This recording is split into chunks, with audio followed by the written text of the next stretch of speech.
Hi everybody, this is my family involvement mini case study. I am Megan Dusky.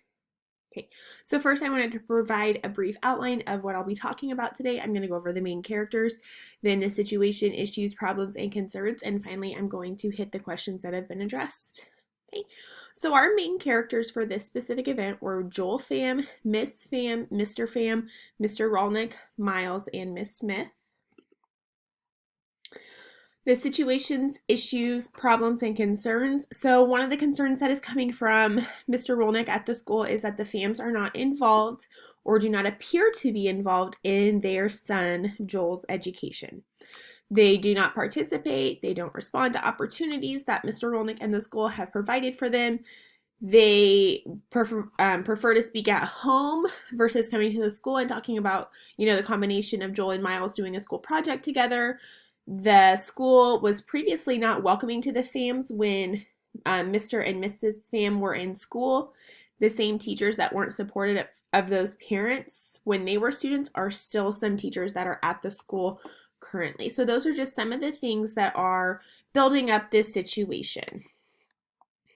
So we have that Mr. Rolnick provided various opportunities for students' parents to volunteer, but Mr. and Mrs. Pham did not volunteer in these ways. Miss Smith suggested that one reason for their lack of participation might be their own experiences as students in the school. So then I want to go on and talk about some other factors, and then if I have any personal experiences.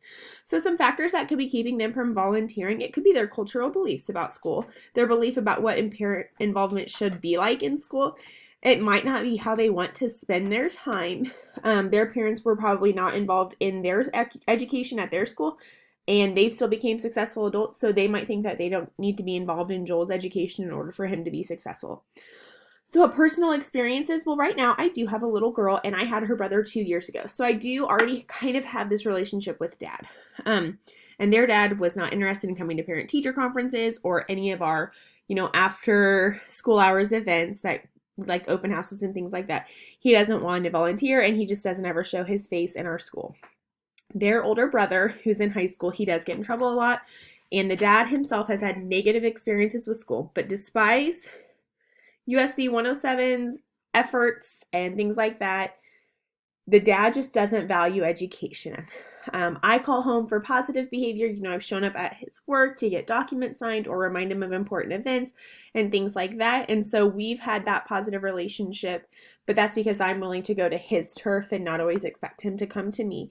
All that I feel like I can really do as a teacher is to keep the lines of communication open and be hopeful that one day he's going to show up, for the right reasons. How should Mr. Rolnick and other teachers and administrators reach out to parents and other caretakers who might have experienced school as a hostile environment when they were students? So really, I think that Mr. Rolnick and other teachers and admin could work together to create a few different surveys or questionnaires. I think one survey that would be interesting is actually probably more of a questionnaire about the parents' educational experiences. I would also like the opportunity to learn more about what they believe a parent's involvement should be in school. Finally, a survey about how they are involved in their child's education, or what are some ways that we aren't offering for them to be involved, but would like for them to be. Because it really seems like right now the school is having a lot of that one-way communication where they are deciding how you as a parent could be involved versus including parents and hearing how they think they could be involved and show appreciation, gratitude, and want to be part of their child's education. So some personal experiences. Like I said, I'm currently dealing with this. It's not necessarily cultural barriers. It is just barriers because we live in a small town and dad didn't have a great experience with education, but it's still a barrier. I don't get a lot of say in how we get to interact with the parent because I am just a teacher. My administration does a lot of that and does a lot of deciding for me, which can have a lot of negative effect on our parents because the admin that we have is just an automatic trigger for him. I share my ideas with the admin about what I think is best, and I try not to do any of the admin's negative behaviors, and I try to meet dad on some common ground. I think that the staff is unaware of the barriers because it seems like the only reasons that the staff is thinking about is why they should feel included. We reached out. We offered this. It doesn't have to be at school. It can be during these hours. It can be take-home projects. But what they need to do is they need to switch the focus to, well, maybe why don't they feel like they're included? The staff could also be very unaware of the cultural boundaries, and they could not have that background knowledge that they need to understand that the cultural differences are there between families and their educational beliefs.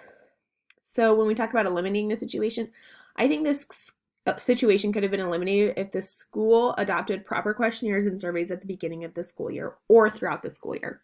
I also think staff may need more professional development opportunities because the vast majority of them seem pretty unaware of how they can make those connections and build relationships with families.